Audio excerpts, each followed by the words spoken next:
Hello and welcome to the eighth episode of the Joel Martin Show. Can you give your introduction to yourself? Hello, everyone. My name is Favian Villa. I'm a music producer and music artist here in the Valley. Mm-hmm. So, with you, this is the first time we're meeting you. Yes. Other people, I usually see them in concert or like a performance, but this is the first time meeting you. I was really surprised because your music production is like really, really, really good. And I'm not just saying that because I have you on or whatever. Like, I actually listen to like other artists, and your music's like really good. Like, how did you get into music production? Okay. We talked about this earlier.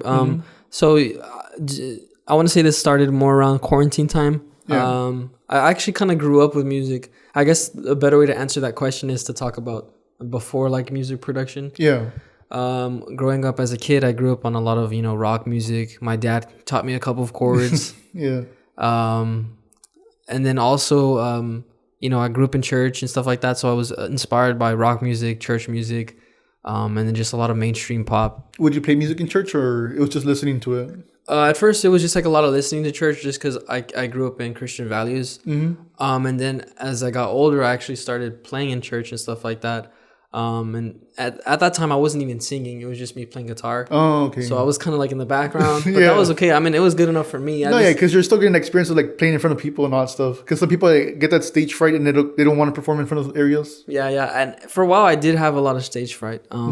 I ended up, keep doing it. You kind of grow out of it. Yeah. But that was kind of like my origins of where I came up with music and stuff.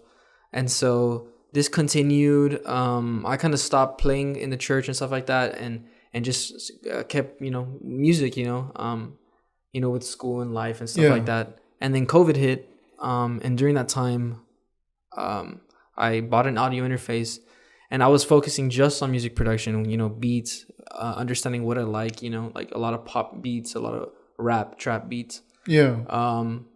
And then I ended up, thinking I like these beats, I like the way they sound. And then one day I was just kind of bored, and I just started messing around with some vocals, and I wrote some stuff down, and I tried singing it. All those projects were really bad, but it happens. I mean, it's your first project, so you can't expect the best out of it. Yeah, and like it wasn't like the greatest projects, but it was something to start with. Mm-hmm. And that's when it really started in my bedroom. During quarantine, all by myself.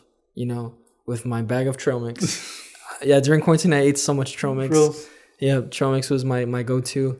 It was just my trail mix, my coffee, and just hours in my bedroom with my audio interface. How did COVID hit you? Because like in terms not like hit you, but like in terms of like your school experience. Because I was talking with who was it?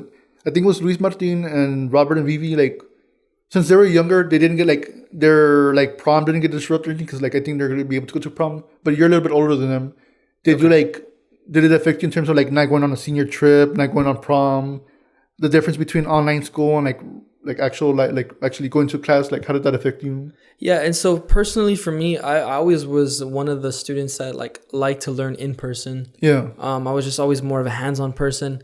So like especially with math, like math is not my strong suit. No, same. I do not like math, but I had to be there to like try to figure it out, try to learn and stuff like that. And so quarantine did take a toll, not only for my education, and it kind of a little bit like of a personal also, like I guess back when I was in high school, it was more of like a just focusing on education, focusing on just school and stuff like that. And so once the opportunity arose, I personally see it as an opportunity. Not other people really see it like that. Just because I try to keep an optimistic mindset with the whole like COVID. I kept trying to do the school, but then at the same time, I guess grew out of school during quarantine. Frills? Yeah, like I guess like I was real focused on that, and then I grew out of it, and I started like doing my own thing. I started a small business and stuff like that. I started working more on my music. What kind of like business did you have? It was a drone service business. So I have like a drone, and I would do videos for like. Oh wow, that's great. Yeah, I would do videos for businesses and stuff like that, billboards and stuff. And I was doing that during quarantine. That was going well. At that time also, I just had like, some other stuff with family. I got closer with my family, met some friends and, people that I've grew up with. So all that kind of just transitioned into like more of a mature stage of life. I wasn't really focusing just on school. You were actually going out and having your own business, and yeah, that's great. Yeah, honestly. just kind of doing the things that you kind of just grow up to do. Yeah. And so I'd like to see that as an opportunity. Most people think that it was a bad thing. I do say that the only bad thing about quarantine was that I used to have really clear skin. Yeah. And so I ate a lot of trail mix, and so it made my skin really bad. Damn. It's something that if anyone asks me, it's something that I will always tell, like, my skin was really clear. Yeah. Damn. But trail mix kind of ruined me. But it was like my trail mix was my fuel, and music was my hobby. And so you had that. Yeah, so COVID wasn't necessarily a bad thing. I know that a lot of people suffered with economic wise. Their emotions or like their mental health. Yeah, their mental health. And I'm not gonna lie, there was some points in my life during the quarantine where I was just unmotivated. It's been a roller coaster. Yeah, unmotivated to do anything. And that time I did gain like a lot of weight also. See, that's what happened to me. Like I used to be a little slimmer, and then I gained a lot of weight during COVID because they were shutting down like gyms, parks, and I would just go to the park a lot. It's fun. But then, like, they said, like, oh, no, we're shutting down parks, gyms, and everything. I'm like, so how do we exercise? And they want you locked in your house. And I don't think they understood, like, there was going to be consequences to that. Yeah, it was definitely. I mean, obviously, there's obvious reasons why they would have to shut this stuff down just because COVID was really bad back then. Mm-hmm. Yeah, people were also, like, really scared. Like, nobody knew what to expect. Yeah, no one really knew what COVID, kind of was. And so now that we have a better understanding, we can talk about, okay, this is the best way to prevent it. And honestly, like once we knew more about COVID, like it was actually a bad idea to like close down gyms and parks because there was research going out that COVID, like it gets really attracted to people with like who have more fat cells. Mm-hmm. So like if you're really obese, COVID like hits you much harder. Yeah. And well, like the valley, like it's ground zero for that stuff. I mean, it is. Well, you grew up in a Mexican household. Your mom's gonna be cooking. Everything. And even if you eat, like there's like no, get more. Yeah, I'm like enchiladas, empanadas, like all the alas in there. Yeah. So like not exercising like made things so much worse. But again, some people didn't understand. Some people did. I don't know what's the situation. But I'm glad things are getting back to normal now. So yeah, during quarantine, man. My family, we were just, at the house, and we did like a lot of cooking, like a lot of we tried different foods. That's all there was to do. Yeah, we couldn't really do much. We actually did some housework, remodeled some rooms and stuff. Yeah. And that was fun. But, on the offside I was just very lazy. Mm-hmm. And so it was at those times where I hit like a low a little bit, just unmotivated with music. And the music that I was making, I didn't like it. Mm-hmm. So I would take off the music that I had uploaded. And so it was a time for me where, you can only go up from there, like you have to. I'm sorry. For the people who aren't aware, like I'm going to tell them, like we're in a library right now. So like there's people like who walk by us and we look like zoo animals and it's just kind of funny. It's like if we ever look around, like it's because there's people like staring at us once in a while. I'm staring them down. Like I'm staring back at them. Yeah. So go on. That's funny. Yeah. We're in a library room. Yeah. I was saying that. You're talking about like remodeling and being in the house, becoming lazy. Yeah, so it was just a time period where it wasn't like the greatest place for me to be motivated. It wasn't like the greatest inspiration for me. Until I had a mindset change and I was just like, what, I gotta start doing something about it. What led to that? Like, at what point did you realize like, what, I'm not doing nothing. I need to do something. And how did that lead to like music? And so it was a point where I remember like looking at myself. I'm like, oh man, I'm fat. I'm like, man, I got kind of fat. And then I kind of, looked at the instruments on my wall and I saw all the dust. And I'm just like, I should get off TikTok. I should stop being in my bed. And so it started with small things, man. I would just, like go outside for 10 minutes or, there was like a park by my house and it was closed, right? But people would still go. Yeah, of course. Yeah. And so it's just like a small park. And so I was like, time to just, do something. Mm-hmm. I started running around my block just because the parks were closed and all I could do was just run around my block. Yeah, and it's still something. And so that kind of helped me physically and then also in a mental state. So before it could reflect into my music, I saw it reflect more in a personal aspect for me. Confidence started going up, just like my energy levels were up, my mentality just became a lot stronger. Yeah. And I became more defined as who I am as a person. And during that time, it was like a lot of self-reflecting, like, like who am I? What am I? Like what are my ambitions? And so once that came, to my life, I started seeing different, inspirations, different sounds that I liked. and I started developing a lot of that. Yeah. And then that No, became that makes a reflective. lot of sense because I mean, like to become like in a better better mental health, like you need to work on your physical health. It's really important because like I mean, if you have like a bad day, like just walking to the park, it makes you feel so better. Like it helps clear up your mind, get you in a better mood. So no, yeah, it's good that you like at a young age, like right now, you're discovering all this stuff and you're gonna be so ahead of the curve when it comes to like other people. Yeah, it's something that I like to think, and like during the time, my parents were also very helpful. Instead of just very, I guess like they were just mostly really understanding, which is a good thing. No, yeah, because not a lot of people have that. Yeah, and so I've grew up with a very tight family, so everyone in my family were close. I've seen the bad sides of them, and they've seen the bad sides of me, and I'm thankful for my parents first of all. Just because not a lot of people have what I grew up with. And I'm thankful for it, and I'm thankful for my parents for being so understanding during that time. Yeah. I didn't like verbally open up about it. Like, oh, I'm feeling this way, or oh, I look this way. They never told me, oh, you look fat because of quarantine. Yeah. And so they were just very understanding with my progress as a person, and just there as I developed. No, that's great. Yeah. So like in terms of music, how did that start though? Like. And so during this time, once I started getting more motivated, I started doing more beat productions. Just because I would watch a lot of YouTube videos of beat producers, and so I got into a lot of like technical sides of like VSTs, plugins, all that stuff, like understanding what EQ was, all these things that would later be implemented in my own music, in my unique sound. So it started off with beats, and I actually bought an audio interface, the Focusrite. Shout out to Focusrite. I know, that's great. They're great. He was mentioning that everyone starts off with the red box. Yeah, like there's actually memes. Like, so I was talking with my friend Lupe. Like, there's memes online where like if they had this equipment run away, and it was like the Focusrite, it was the AT2020 microphones, the headphones. I have all of that stuff. I'm like, oh no. It's a beginner guide too. It's a beginner's guide to the music. Bundle, yeah. That's funny.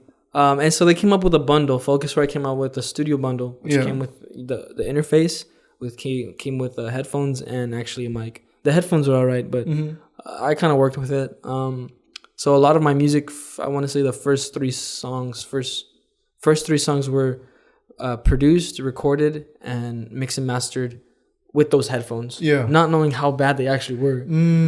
So once I got some studio monitors, that's when my music started improving. My last two songs I think were a lot better just because I was able to hear a lot of frequencies and stuff. And so going back to what you were saying about the music production, I started off with that. Yeah. And then before that, I also was, a lot of people that know me from high school would know that I would take my guitar to school a lot. Oh, no. And I'd play my guitar in school and I'd sing, and there I was in lunch, and so people knew me. And I actually posted this on my Instagram yesterday, that one of my friends from high school messaged me and said, oh, I remember you as the guitar guy. The guitar guy, and I was like, well, a lot of people have known me as the guitar guy. And so I knew how to sing and stuff like that just because it was just always in my family. Music. Did they have like talent shows, or like how would you play? Were you part of marching band or something? Or I was in orchestra from 6th grade to 11th grade. Okay. Yeah, and so I played violin for I think it was 5 or 6 years, and that was great. I had it. It was pretty fun. We growing up, and I have a friend, a buddy that we actually, our last song, Strangers, which is out on streaming platforms. No, it was great. Yeah, his name's David. He played violin, and him and I we grew up in elementary, middle school. I'm in high school as well, and so in middle school, him and I sat next to each other. Yeah. In our section, we were both section leaders in orchestra, and so it was pretty great. So it was orchestra. I didn't really like put myself out there with music until high school, like sophomore year, before COVID and stuff. And I would take my guitar and stuff like that. But I would never really write my own music. I would never really record. And I never really thought about recording music. It was just always something that I liked to do. You would just do covers, or? Yeah, I would just do covers. I never wrote anything original. I believe that it wasn't until that quarantine came where I was by myself. Yeah. I kind of actually disconnected from a lot of social media during that time as well. Just personally, I took 3 or 4 months away from social media. No, that's good, honestly. And this was also during quarantine, so some people might say like, "Oh, you're crazy. You probably went crazy for that." And I probably did go No, crazy. I think it would be opposite. I think it was better that you would be off because then everybody will be talking about like, oh, this is how many people died. This is how many people got infected. Like there was so much bad news. Yeah, I think you did the better choice, honestly. Yeah, and so I think it benefited me, in a mental way as well. And so once I started making beats and stuff, and I started liking the beats that I was making, I wasn't selling them. I didn't even have a bank account. I was like 17, 16. And so I was just like, what do I do with all these? I just had them and I just didn't have any. I didn't give them to anyone. I never sold them. And so I had that mic in the corner of my closet, and I was like, well, might as well just start singing something into it, And for a while, I experimented with different sounds. I tried rapping, which I cannot rap for anything. I tried different sounds, unique styles and stuff, and I just kind of stuck to what I felt sounded good, and then I just developed that, and I started realizing, oh, this is kind of like the way I sound. And I'm gonna be honest with you, when I first started recording music, I didn't like the way I sounded. For real? Like in recordings, a lot of people like when they hear themselves like in the phone or like they don't like it. They don't like it, and I'll be honest, it's something that it's natural. Not everyone likes their own recording, but I learned to like the way the music sounded. I was just found the genre that I liked, the style that I liked. Okay, rap wasn't for me. Okay, rock music wasn't for me.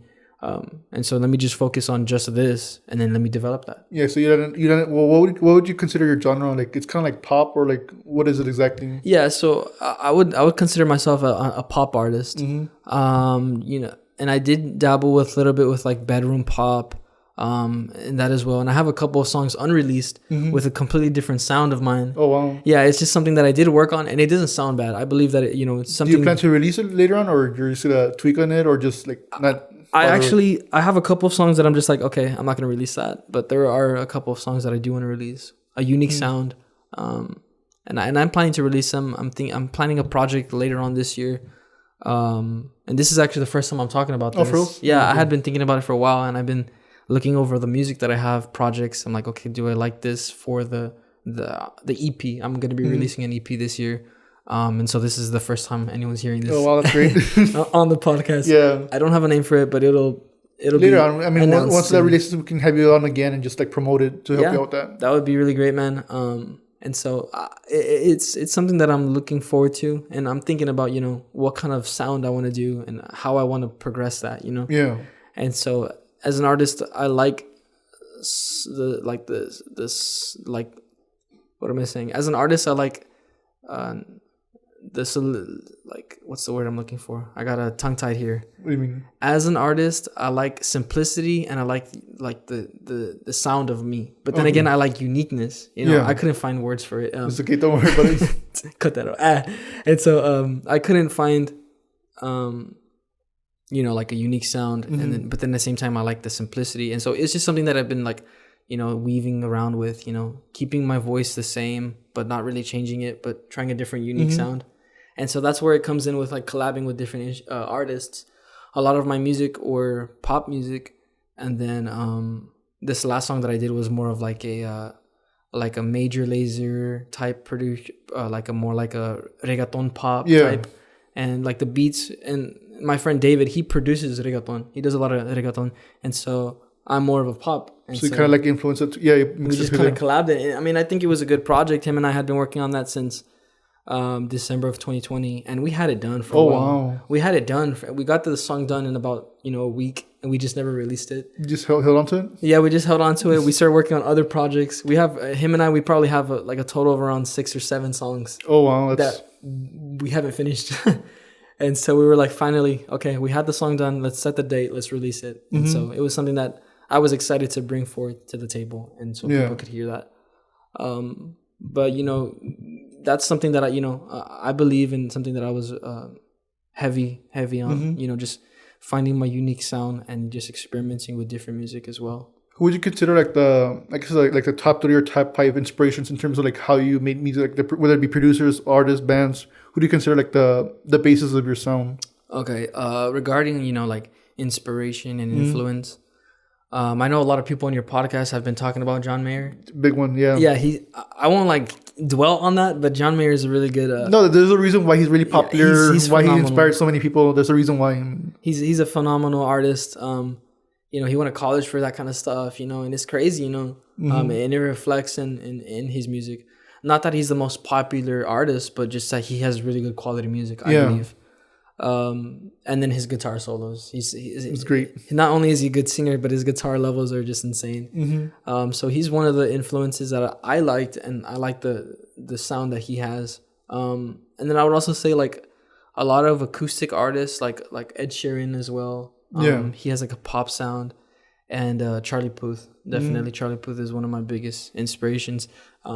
I'll be like going through TikTok, and I'm always looking at his TikToks. He actually does. Yeah, he's pretty good. 'Cause, like, he actually does like breakdowns and like shows you like what he does. Yeah, it's great. Yeah, and I've been like thinking about trying to do TikToks like in that style, because he'll be like, imagine there's like a bass that goes like dum dum dum. He's like, imagine some synths, and then he's like, when you put it together, and it's like he makes something really cool. Yeah, and it's really cool, man. And I like the way he thinks, and I like the way he produces and stuff like that. Yeah, it's honestly great. Like I think it's a good idea to be making like more content, because I was telling other people that like instead of like posting the same like content on your Facebook, Instagram, TikTok and stuff, like make tailored content for those platforms. So like what he's doing on TikTok, it's great.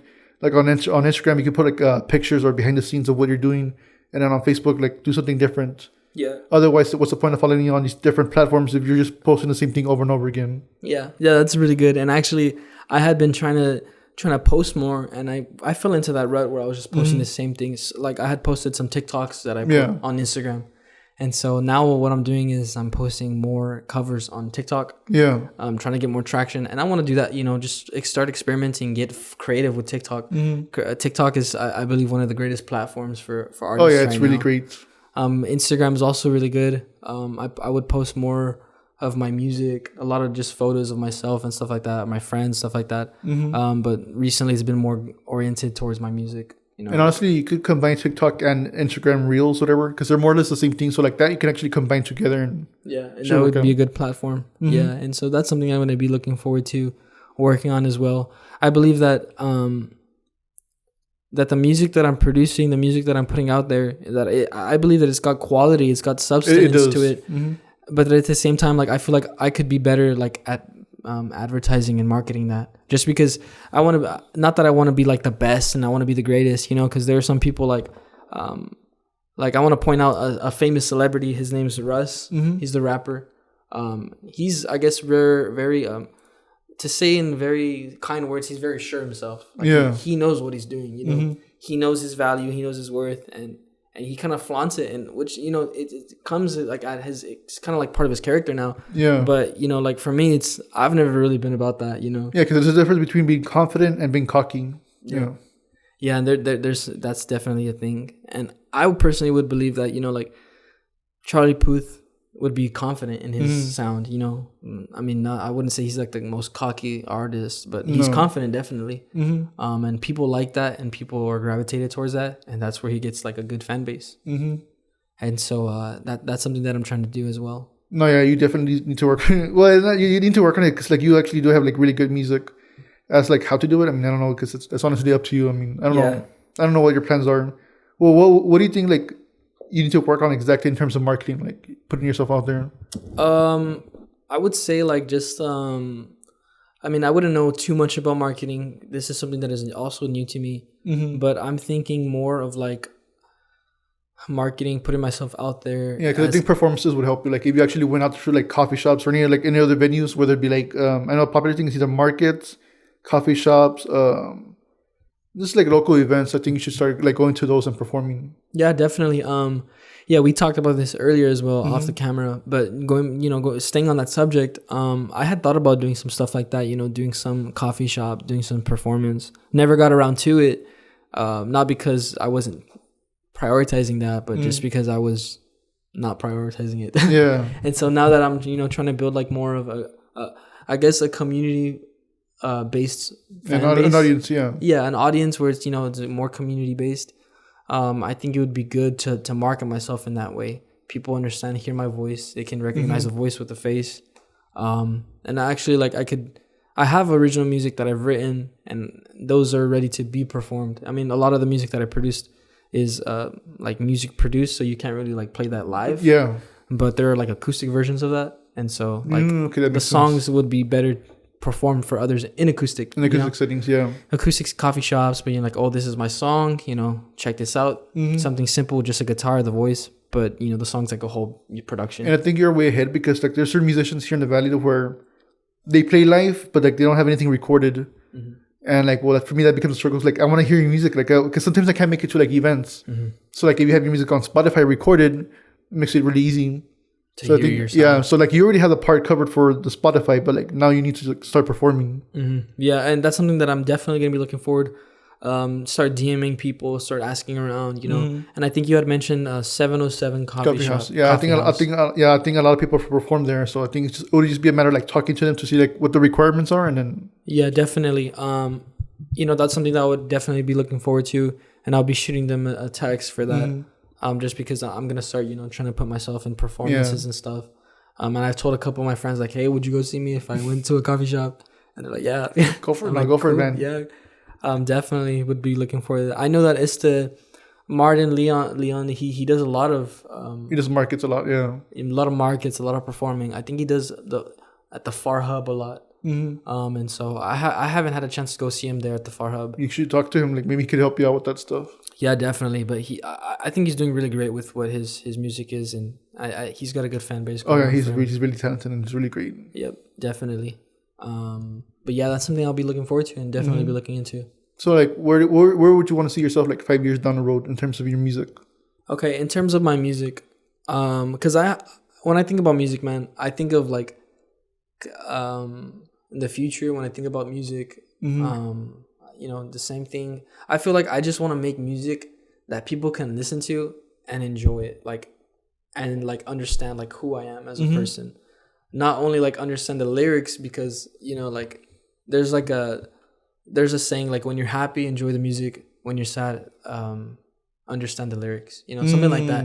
And so like I want to relate to others in whatever sense that is. If it's heartbreak, if it's love, you know, if it's, you know, just like different kinds of, you know, genre, you know, emotions. Not only do I that, but I want to build a connection through my music. And people, you know, through my social medias would see like who I am as a person. Yeah. You know, I would love to like, you know, it's exciting for me when I hear people like, oh, like I heard your music, you know, or like the other day I went to like a thing for church. And then we were just talking, and then someone came up to me like, oh, I heard your music from a friend. And I was like, oh, that's cool. You know, like, that's something to me was exciting to hear.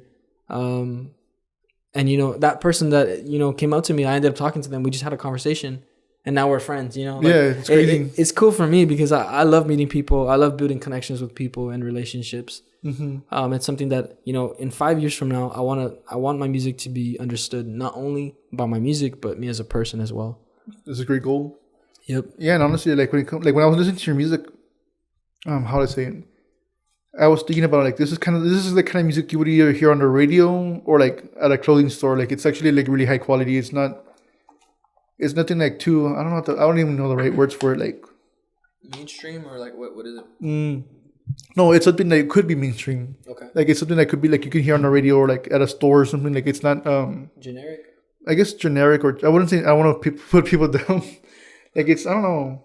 There's like a higher quality to it, or like where it's like easy to listen to. It's not hard to listen to. It's not something where like if I was listening to it, like let's say I was in the car like driving around, it's something I could actually blast full volume with it. It's not something where like, okay, let me lower it down because there's cars nearby and I don't want them listening to my music. Because there's certain people like I listen to in the valley. I like their music, but I'm like, you know what? I can't drive around with full blast. Just because like maybe like the lyrics are too cheesy, or like maybe the song's not as good, whatever. Yeah, and with yours, I could just blast it, and people were like, "What's that music?" Like, you know, it sounds good, but like, what is it? Yeah, and I understand where you're coming from. I know a couple of artist friends that, you know, they have a unique sound. I personally like their sound. Yeah, but not everyone would like it, and so it's something that, you know, I guess something early on for me. I wanted to develop music that would be able, that an audience from any kind of audience would hear, you know. Yeah. And it's a weird goal for me, but like it would be crazy for me to have a song on TikTok that like blows up. Just you never know, it could happen. Yeah, like it's something that like, you know, like because of it's simple, because of it's just easy listening to, easy to hear, you know. not really specifically gravitated towards like a specific audience, like like an alternative emo or like alternative pop. Or No, yeah, it's really general. It's really, I don't know how you did, but it works really. Where like actually I could actually share these songs to the people like, hey, that sounds pretty good. Compared to like, I don't know, we should show this to certain people because like I don't know if they'll like it. With yours, it was so easy to share those songs. Wow, man, and that's something that I like, and it's encouraging to me when I hear something like that because that was the goal for when I started developing my sound. Oh yeah, it really reflects. I'm trying to think of the next question. This is something where I'm like, huh? Because I think that's most of the questions I want to ask you. But like, do you have any times like anything you would like to promote or talk about like that I haven't covered yet? I guess we can talk about my music also. A little bit of the future insight. Not that I'm gonna give like a lot of about it. Just because. Like, not that I don't want to tell people about like the future of my music, but just because myself, I'm still trying to figure that out. Go for it. And so like a lot of my music right now was gravitated towards a lot of love music, a lot of heartbreak. And I'm not gonna lie, a couple of songs were dedicated to people or what? To a person. I'm not gonna say any names or anything. No, don't do it. Yeah, put them on the spot, right? But it was kind of like a personal thing for me, and I felt like in that moment when I was recording the music, I was from what I was feeling, from my heart, like these are my pure emotions on written paper, form, in an audio form. But then again, it's just like the person knows that I like. Also, they actually know. They know that I made songs about them. Oh wow! Like, and how was that experience?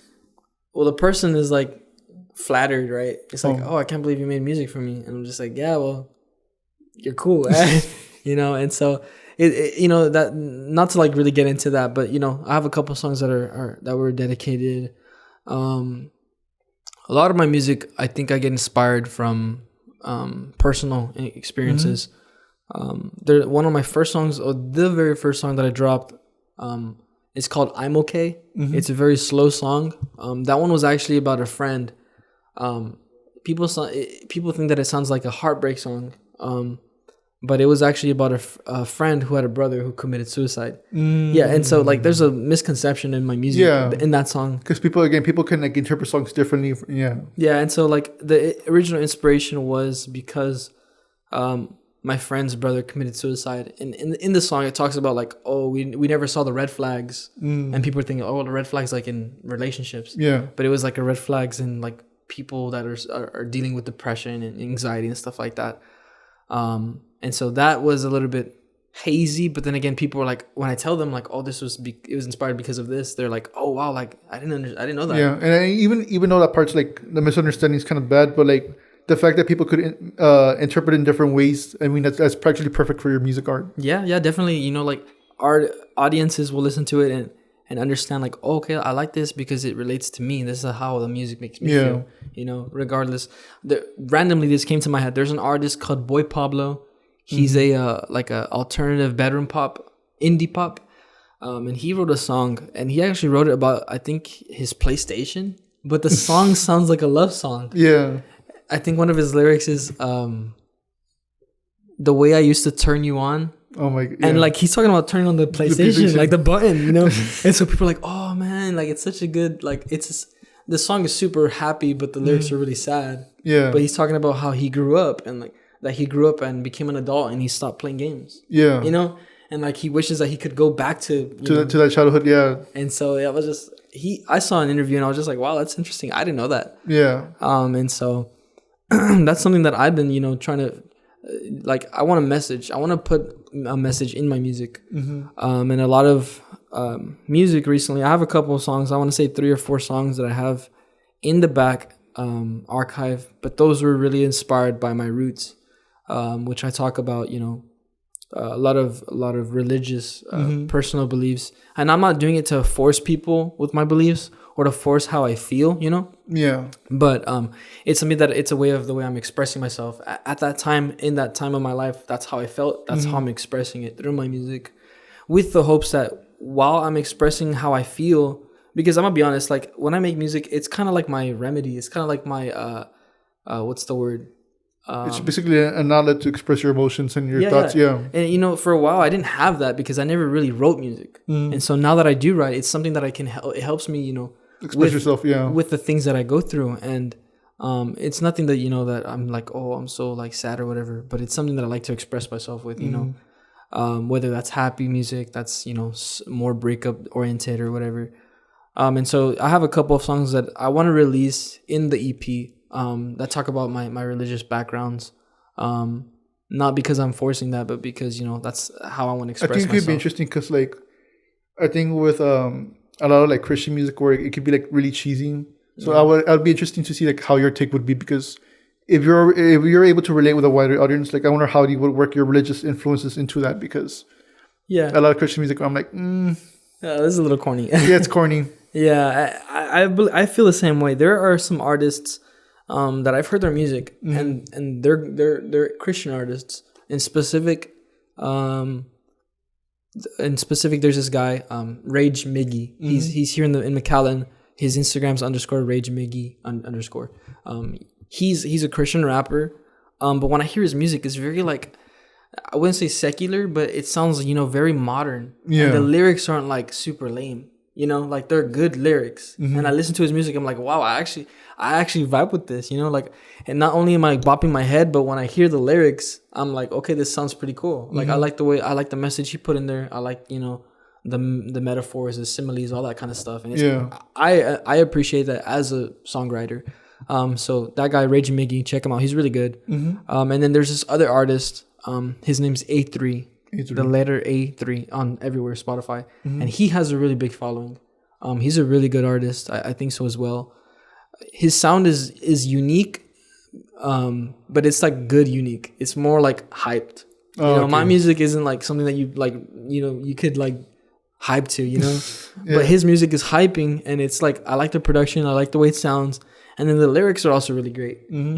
He's a Christian as well, but not his lyrics aren't corny. Yeah. And so I believe like I want to take on that turn, and try to inspire people, not only just through the lyrics, but like how I am as a person as well. Yeah, because you can do that just without being like the message over their head, like making it so obvious, like, hey, this is a Christian song. But like there's ways to where like you can like implement like like the values or whatever you want to say. Like, cause I think that back then like a big band was Skillet, I think. Skillet and they got like that popular mainstream sound too with their messages. Yeah. And it never felt corny. Yeah, definitely. Skillet was like one of their biggest songs was Monster. Yeah. And that one's like, and like even like regular radio rock stations were like putting those music out there. Yeah, and I like their music. Their music's really good. I learned a couple of their songs. I like their beliefs. I like who they are as an artist as well. Another band that I can speak of. This is like the other side of me, like the heavy rock, that I don't really show any people anymore. I used to be in a heavy rock band. Oh, for real? Yeah, back in when I was 13 to 16. So 3 years I was in a heavy rock band, and that's where I also experimented. We were a heavy Christian rock band. Okay. And so the lyrics were a lot of the music we would do were like covers, and then we also tried writing our own music. But the lyrics weren't like super corny or anything like that. But that was something else for me. That was interesting. It was something very interesting for me. I can't believe I didn't talk about this. Yeah. The whole time I didn't talk about this. I'll go into it very briefly, but so I won't have to dwell upon it. But so like, how did that like set up, or how did that happen? So I had some friends that I grew up with. They're in church, and we all liked rock, but we're also Christians. Yeah. And so then we're like, well, why don't we just make a band and make our own songs and cover bands that we like. And switch them up and stuff. And so we did start doing that. We got into, heavier, like 80s rock. And then we also got into like metal and stuff like that. And so I did like backing vocals for like a heavy metal band.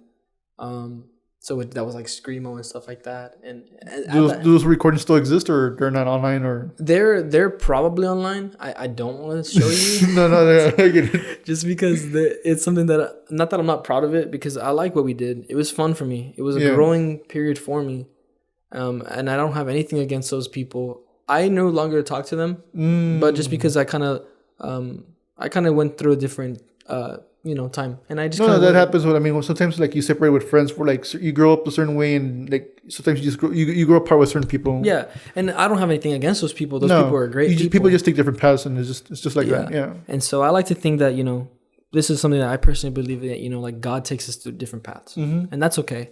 And so we did that for a while.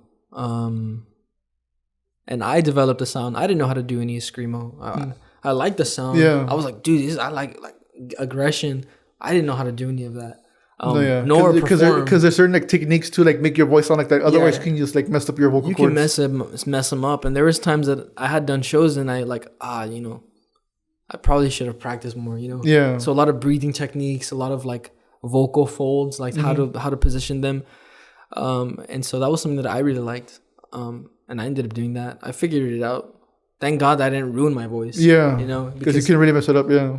And like now that I look about it, I'm thankful that I didn't ruin my voice then, because the music that I do is not even screamo. It's like more softer, and like my voice would not sound good the way it sounds with like a raspier, cutty voice, And so it was something that I did learn. I learned from that. As well as like my guitar skills, it was very challenging. One of my friends, I'm gonna talk about him. His name's Victor. I do keep contact with him. Victor Vasquez. He was one of the guitarists of the band. He kind of like formed the whole band. I remember when we were both growing up, he was picking up guitar, but he was like Guns N' Roses, like super simple, like 80s rock. And I kind of like told him like, hey bro, why don't you learn this scale? Like, why don't you do this? Or like actual learning like actual music. Yeah. I was like, why don't you learn like these scales? This would be cool. Or why don't you learn how to do like improv? Let me teach you this stuff. Basically music theory, right? Music theory. And so I kind of took him under my wing and I showed him kind of the ropes of like music theory and different sounds. And he developed himself as a guitarist. Yeah. I kept it very broad. Like instead of just keeping hours and hours of practicing guitar, I practiced guitar, piano, bass, different instruments. But I would like to say now he's at a different level than I am. His guitar levels are insane. Because he kept practicing. He kept that one instrument, and you kept different others, And then I stopped doing, a lot of rock music and went into a different kind of genre. So he's great at what he does, and I look up to him and I'm like, man, like, I'm so glad we are friends because, we inspire each other. And that was good. Yeah. It was a great thing. And so that's something that I did grow up with, and it was a Christian band. And so now I want to implement the beliefs that I have personally, like my morals, not to push it on anyone, but, just because I want to share that with others. So how was that switch going from Christian music to eventually like more secular music? Like how was that jump? So this was personal.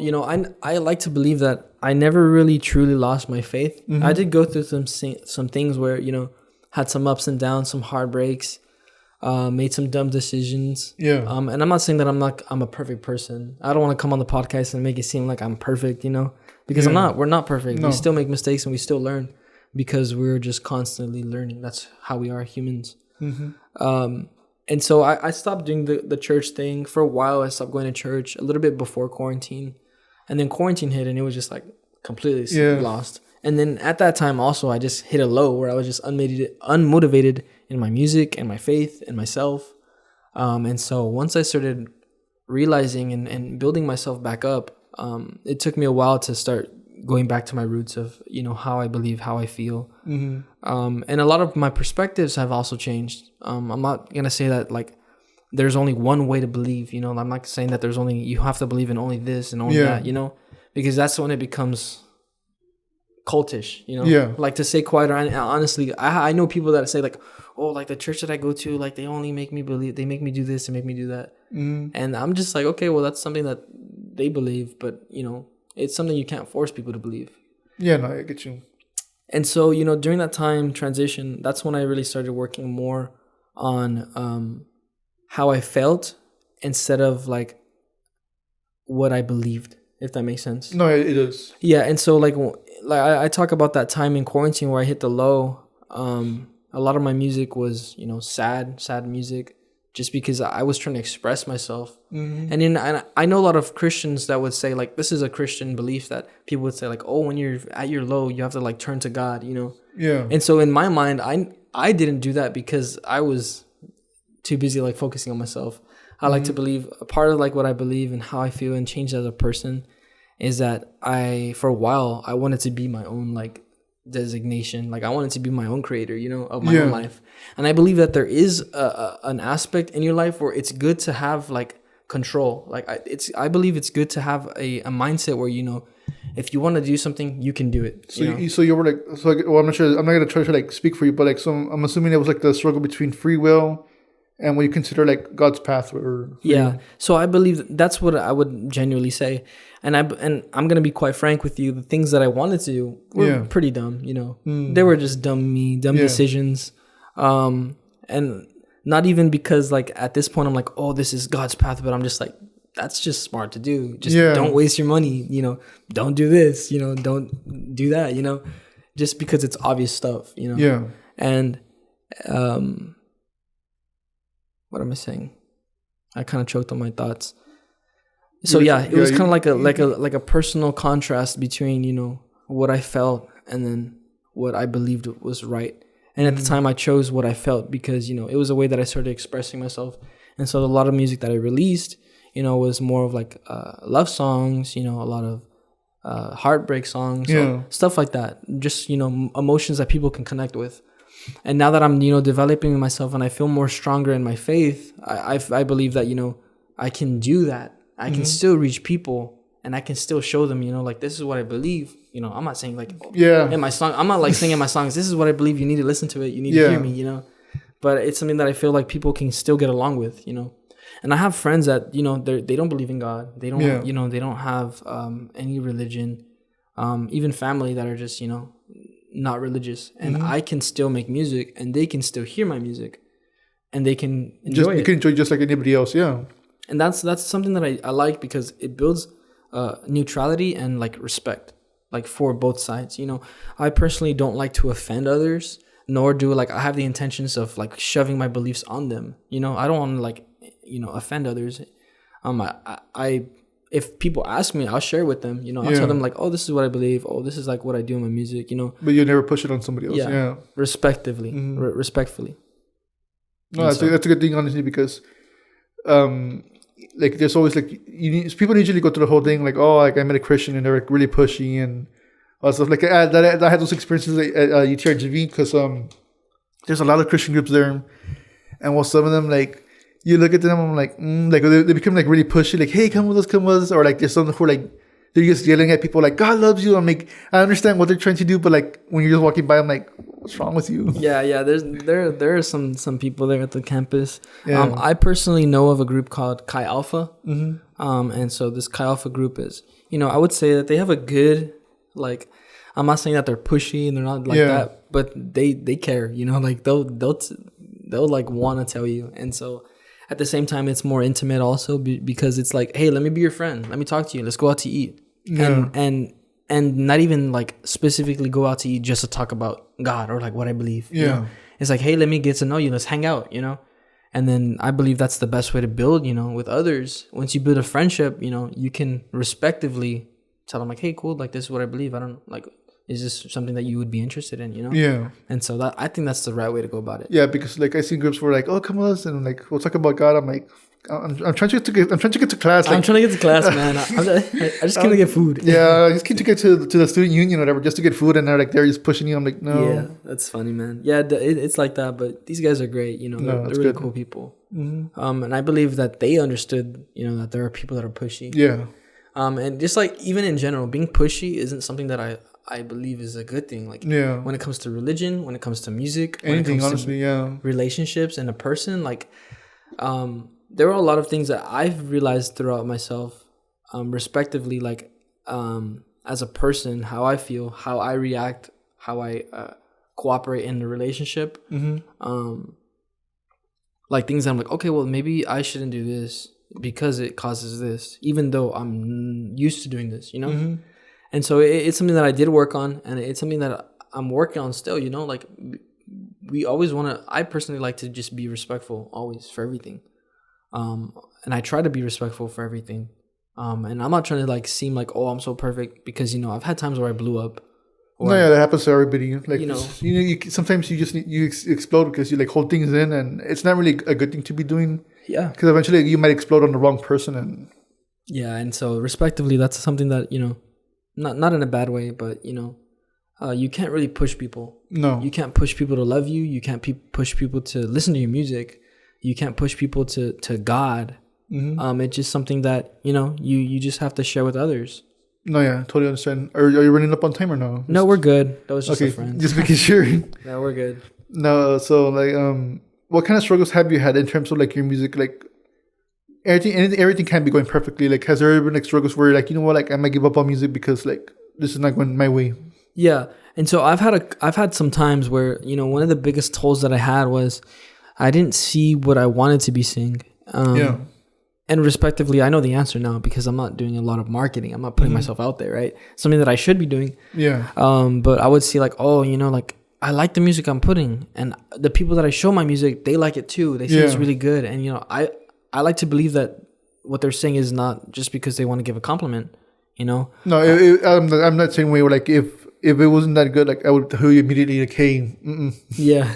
And so like it's like, you know, I'm putting in the hours, I'm putting in the time, the effort, you know, to want to learn how to do this, to want to learn how to do what I want to do, you know.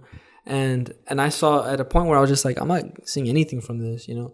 Like the music that I'm putting, yeah, it's my therapy, but you know, my whole goal for music was to share it with others. Because if I use music purely as therapy, I wouldn't really need to use music. I could just write this down. Yeah. I could just vent my thoughts. You could just make a journal, yeah. Yeah, and you know, that's something that people do, you know, that are not musicians and stuff. And that's something that I could have done.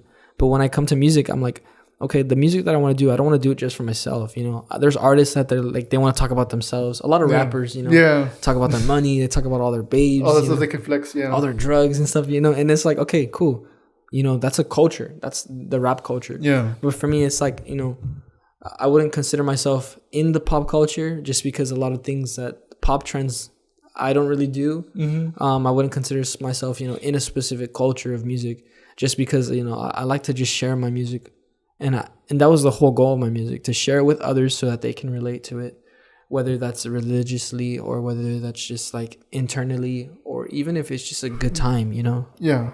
And so I did struggle with that. How do you plan to do it though? Like, how would you want to, like, how can you make your music more like, I guess, accomplish your goals in terms of like making that, like, that relation? Because I mean, most music nowadays, from what I understand, or like I listen to, like, it's just music to dance to, music for TikToks. Yeah. How do you plan to like put a message out there? You know, and so what I've been doing, you know, going back to like how I've been doing my music, a lot of my music's been like inspired by personal experiences. And I like to believe that there are people that have gone through the things that I've gone, you know, like, you know, I'm pretty sure there are millions of people that have gone through heartbreak, you know. Oh, yeah. I think we can both say that we've both gone through heartbreak, you know. We've all lost something. We've all gained something. And the way we express it is it's a human natural feeling, you know, like when you're appreciative of something, you know, when you love something, you treat it good. Yeah. You know, when you love a girl, you treat her well. And, you know, I want to do lyrics where I'm talking about where I'm treating a girl good, you know, and it's something that, you know, people can relate to. And I think that if I can get the right publicity, that people can really see that. And I believe that you'd be surprised that even in the simplicity of my lyrics, in just the simplicity of my emotions, that people can relate to that. Yeah. You know? And I personally don't want to change me as a person for my music. I want people to just understand who I am and understand their emotions with my emotions. Yeah. Because like for me, like one thing like I wish I could just like push, like I don't mean to like push people towards it, but like I wish people would do it more often is tell stories within your music. Because right now, like most of the music where like it's just to vibe to, it's never like, oh, this is a story. This is what I want people to feel. It's just, yeah, definitely. I have a couple of songs going back to like that the EP that I'm still working on. There are a couple of songs that I told a story in there. There's a song that it's called Until I'm There. Yeah. That one didn't even talk about God. But that one was a personal struggle for me. That one was when I was really expressing myself at my low. The lyrics talk about, I'm open up about that song, but the lyrics talk about, you know, how we battled through our depressions, how we battled through our struggles. Yeah. And then the motivation that I'm not going to stop trying until I'm there. Like I can see the light down that tunnel, you know? Yeah. I can see like myself as a better person, and I'm not going to stop until I'm there. Even though I want to, even though I'm the one that caused this depression, even though I'm the one that, you know, my selfish habits caused myself to fall. And, you know, but it's something that I'm like, I can't stay in that mindset where I'm just gonna stay there at the ground. You know, I have to like get up and I have to run until I'm there, and that's where the song comes from. I think a lot of people, a lot of people need that message right now. Because I mean, I'm pretty sure there's a lot of people who are struggling. Like even though like we're leaving the COVID stuff behind, like there's still like wars going on and a bunch of other stuff where people are kind of like anxious. Yeah, so I think it's definitely something that, you know, like people use music as an outlet, you know, like to escape sometimes. You know, sometimes I'll just put on my headphones, not even my own music, just like I have playlists set for, you know, different emotions, you know. Like I have a playlist that I only listen to when I work out. Yeah. Just because I need to be pumped, you know. But then I also have that playlist where I'm just like the late night vibes, you know, like when I want to hear something that I know that I'm gonna relate to. And so that's something that I like though. I like that side of music. Do you plan to incorporate that like that style like into like not a style but like how you listen? They have different playlists for different emotions or like different vibes. Do you plan to do that with your music as well or no? Like one music's like some of your songs are like for working out. Some music will be like for just to like driving at night or something. A lot of my music, I wouldn't say that I'm the most hype person. I've never been like super energetic. I like to say that sometimes I'm funny, right? But a lot of my music has been more gravitated towards, you know, love songs, heartbreaks, and just like overall easy emotions that people feel. I'm not really super hyped, but I would like to, you know, make some music that, you know, collab with maybe some artists, you know, that they're hyped, you know, and then, you know, have a sound that we both can explore. My audience can hear their music and like their music, and their audience can hear my music. And, you know, it's just something that, you know, it collaborates. I think one of the greatest collabs right now that I've been looking to, I'm just like, wow, it's been really great, is a collaboration with Justin Bieber and the Kid Laroi. So the Kid Laroi is a rapper, you know. Now he's considered more of like a pop rap artist. Yeah. But back then he was into rap, and, you know, he talks about, you know, the things that he struggled with, you know, heartbreak. He saw with drugs, you know, alcohol, like those things was his music, you know. And then you look at Justin Bieber, and it's like a bunch of love songs, you know. Occasionally like a heartbreak song, and then they collab on this song, and then it's just like, whoa, now it's one of the biggest songs. Stay is one of the biggest songs. Everyone knows it, you know, all over TikTok, blew up.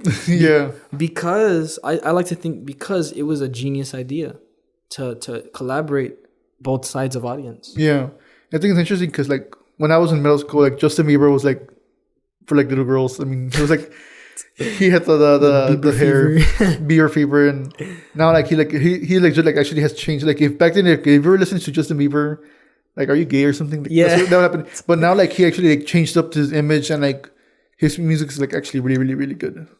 Same thing with like One Direction, where some of the people I know, like if you were listening to One Direction, you're usually either a girl or something else. But now, like, people actually, like, listen to them, like, oh, no, like, they legit have good music. Yeah, definitely. Sometimes I'll catch myself listening to one of their older music, like, The Story of My Life, and I'm like, I can relate to that now, you know? And so... and like, it's legit really catchy, too. And it's catchy music, you know? And you know, even in One Direction, like, the artists individually, they branched out and did their own thing. You know, Harry Styles is one of the greatest known artists right now. His music also blew up, and it has been blowing up.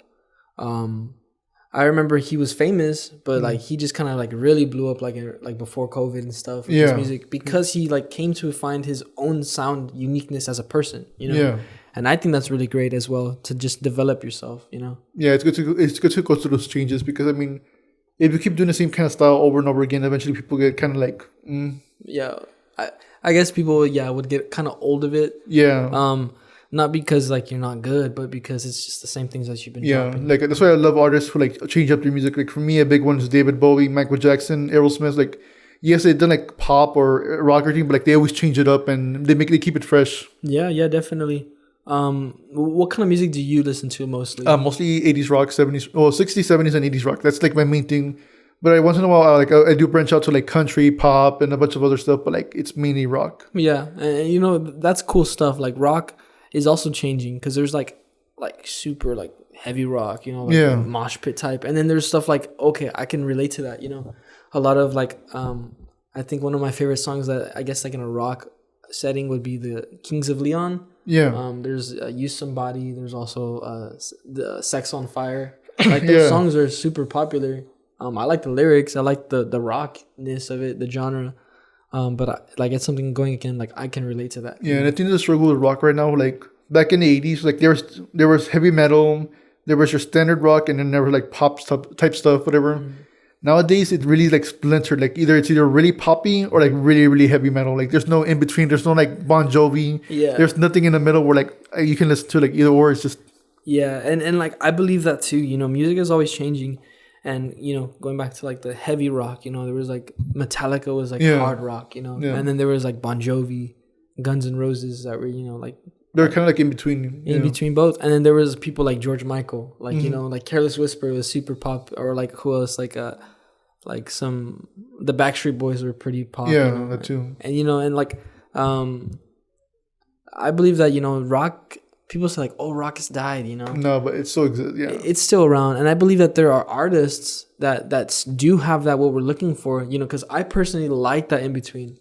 That's why I keep going back to Bon Jovi. I keep listening to those old music because I like that in between pop and rock. Yeah. And I believe that there are artists out there that just haven't been heard yet. You know? Yeah, if you're related to Queen, one artist I would recommend is the Struts, the band. They're really good. Like they're a British glam rock band. Okay. And of course they kind of have like a Queenish vibe, but they have their own style where it's more modern and it's great, honestly. Yeah, and then the one who gets made fun of a lot is they're called what's their name?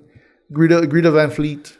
They get made fun of because they sound almost like a copy of Led Zeppelin. Yeah. So like if you ever listen to the music, they sound exactly like Zeppelin, but just I've heard Greta Van Fleet, and they're not bad. No, they're really good. They got good music. It's just that they get made fun of because they sound almost exactly like Led Zeppelin. Yeah. Respectively, though, we can leave Nickelback in the past. Yeah.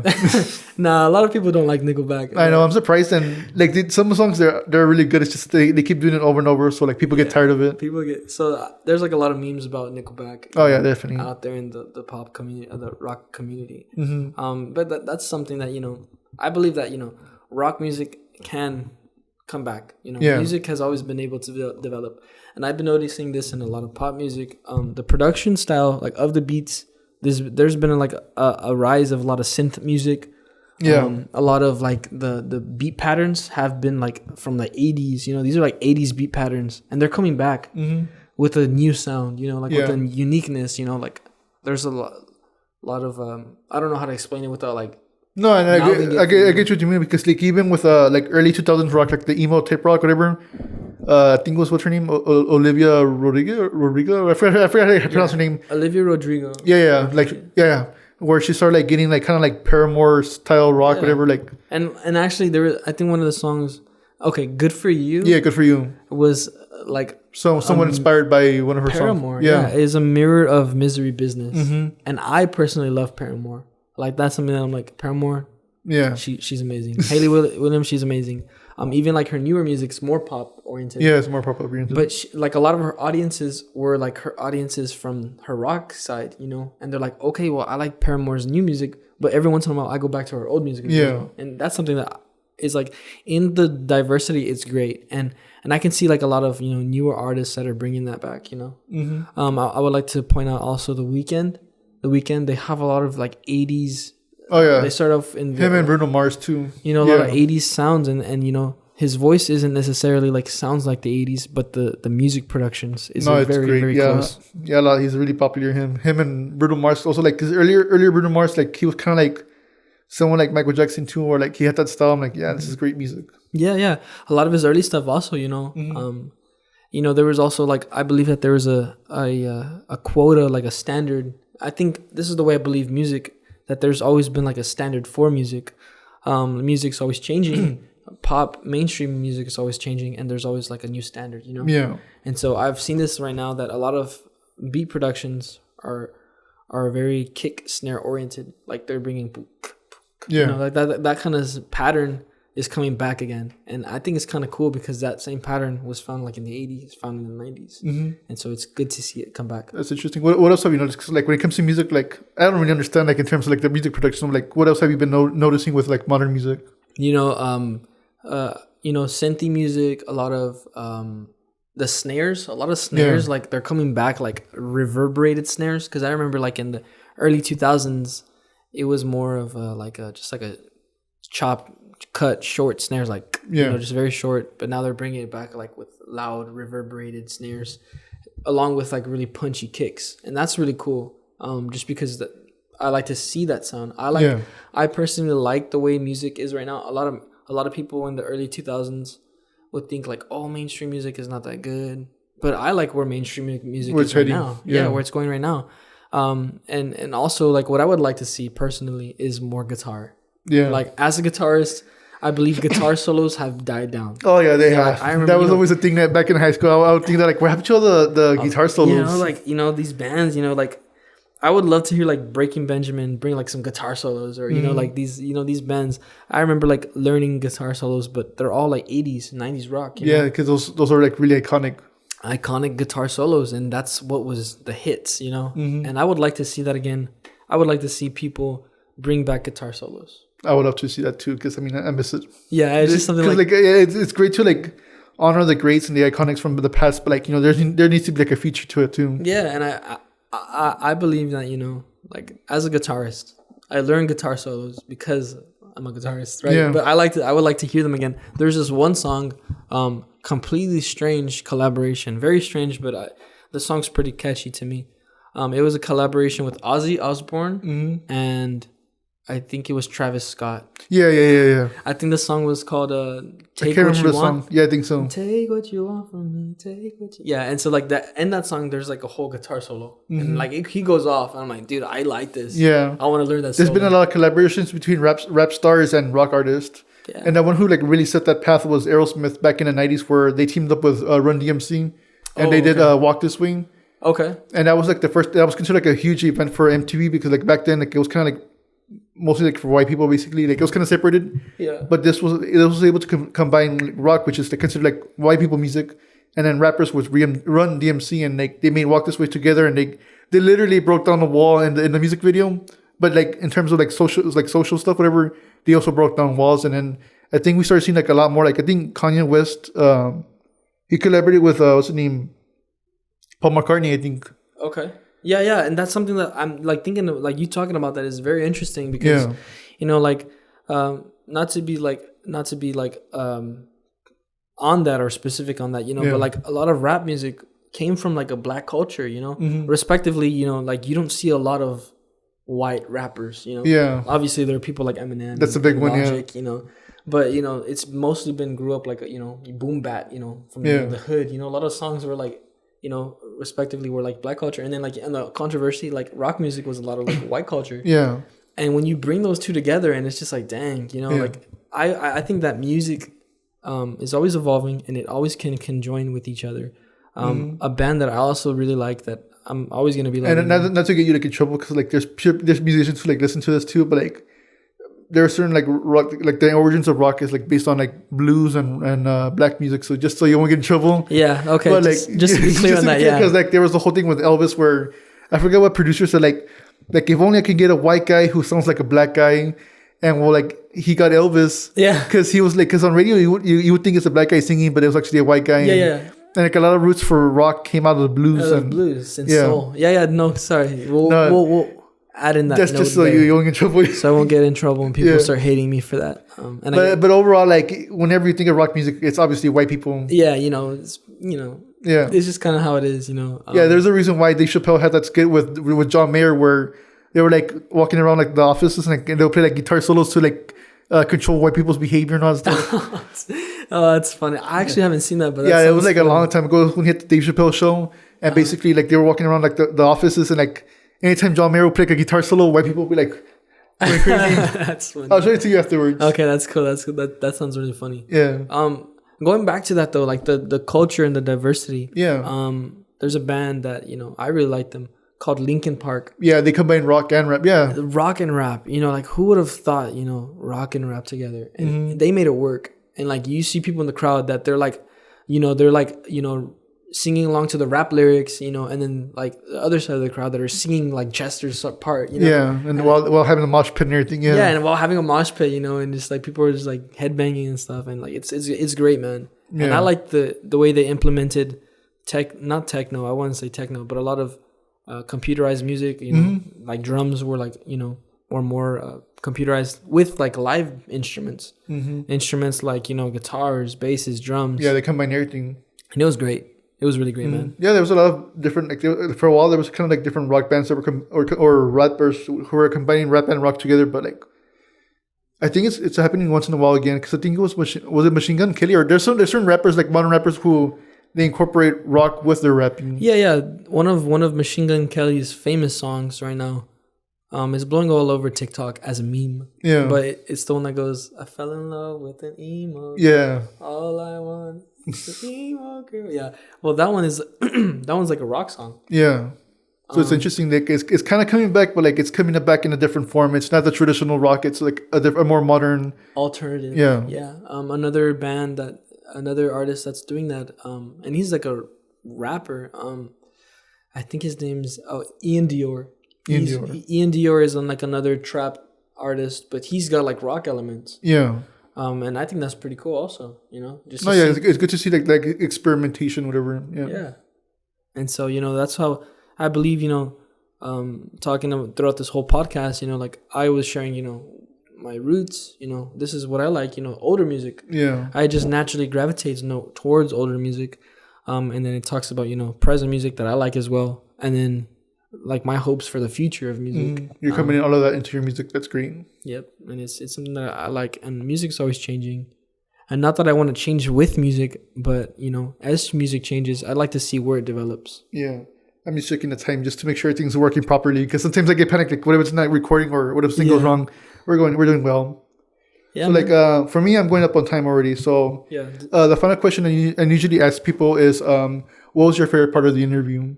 Okay, what was my favorite part of the interview? Yeah. Let me think about that. Honestly, man, like I've never been on a podcast. Yeah. I've never been like in like something like this, and it's kind of cool for me because I was just like, whoa, I never thought I'd get to a point where someone would reach out to me like that. And I was just like, wow. My favorite part of the podcast is just sharing, music, talking about music, Mm-hmm. I actually met a guy recently, I want to say a couple weeks ago. And I didn't know he made music, and he made music, and we started talking about it. And I liked the feeling of just talking about music. We talked about production. We talked about like, oh, what do you do for your vocals? What do you do this? And I thought that was really cool. But overall, in general, like people like music, but people don't really talk much about it. Yeah. People are just like, oh, did you hear that song? Did you hear Certified Lover Boy? Yeah. And just like, oh yeah, I like that song, Girls Like Girls, and that's it. And that's it. It just ends there. And they play it in the car, and that's it. But like to sit down and to have a conversation and just talk about music. Yeah. Personally, it's thrilling to me, and it's exciting to me. No, to me, it's exciting because like I get to see like how you guys develop, how you started your music, and it's great to hear like the backstory to all of it. Yeah, and so that was my favorite part of the interview. Mm-hmm. Not the cool mics and like the popular tunes and stuff. Even this is really cool. I like the setup. It's nice. It's nice for what it is. Yeah, it's a very cool setup. I wouldn't have been able to do this. Like, this is really cool. Yeah, I appreciate it, man. And I like what you're doing with your podcast. I had mentioned through text. Yeah. But I like the community, and I want to get more involved in community. And I think what you're doing is great to build people together, to build a stronger community in music. Something that I believe in the Valley is there's so much talent here. Yeah, there is, honestly, but like people don't know a lot about it. It's really sad. Yeah, not a lot of people know about the talent that's out here. And like I feel like yes, there's a culture, like coffee shops, markets, hubs, and stuff like that. But I feel like there could be a stronger community with music. No, yeah, I feel like that same. If you keep doing what you're doing, man, and you keep like doing what you're doing in these podcasts, like it can really bring some people closer, and you start building a community. The audiences like of different artists start recognizing other artists in the Valley, and next thing you know, you just have one big fan base of a bunch of artists. One big community, and I would love like eventually down the line for like different people to like collaborate with each other and actually build something here. That's my main goal with the podcast for now. And that's something I think is a great podcast, man. And I'm very appreciative for you having me here. And just it's an honor to be on your podcast, man. I appreciate it. Like I know this is going somewhere, and that's why it's an honor for me, because I'm like, dude, this is really cool. Yeah, I appreciate it. I know I only got like I think I only had like 30 subscribers or like 32. It's not a big thing, but like it's growing, and yeah, definitely, bro. And as much as like I would like to say like, oh, it's all me, but like it's not. It's like it's you guys. Like you guys are the ones coming on talking about your experiences, and I can't claim anything. Yeah, and it's something that it's great, man. The Joe Martin Show. We'll see we'll see where it goes because you know. It's great, man. Keep going, man. It's great. Thank you for having me. Mm-hmm. Just a great, opportunity to just come talk about music, talk about, our beliefs, talk about, how we feel. And it's just a really good conversation. You're a really cool guy, man. Yeah, because like again, I don't keep anything scripted. I just whatever happens. And you were asking like that, like if I have questions, I'm like no, whatever happens, it'll happen. And it worked out. Yeah, and it really did work out, and that's awesome, man. Yeah, I appreciate it. Well, thank you guys for watching this podcast. One thing I usually ask for is for the musicians to do a performance. I know in this case I didn't get to ask you. Maybe afterwards, like when you go home, whatever, you can like maybe you can send me a video of you performing, and I can add it to the podcast and all that stuff. Okay, definitely. Yeah, I'll put something together, and I think I'll perform one of my songs on the EP. All right. If you want, you can also like plug in your social media, your Spotify, and everything. You can just and I'll add it afterwards. Okay, awesome. Let me check real quick. I have Instagram that you guys can follow. My Instagram is _ my first and last name, Favian Villa, Villa. And then you just search Favian Villa anywhere. YouTube, Spotify, Apple Music, it's everywhere. All right. Well, thank you for coming on again. It was an honor to have you on, and we'll see where things go. Awesome, man. All right. Okay.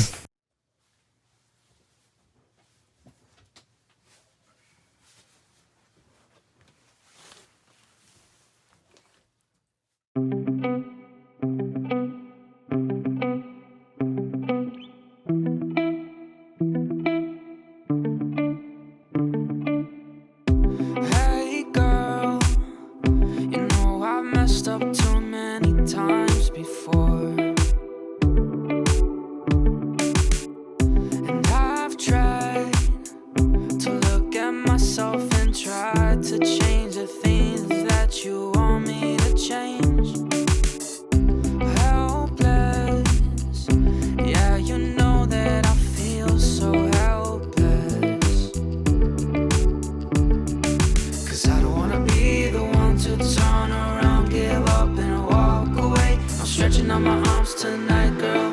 Just know that I am here to stay. 'Cause I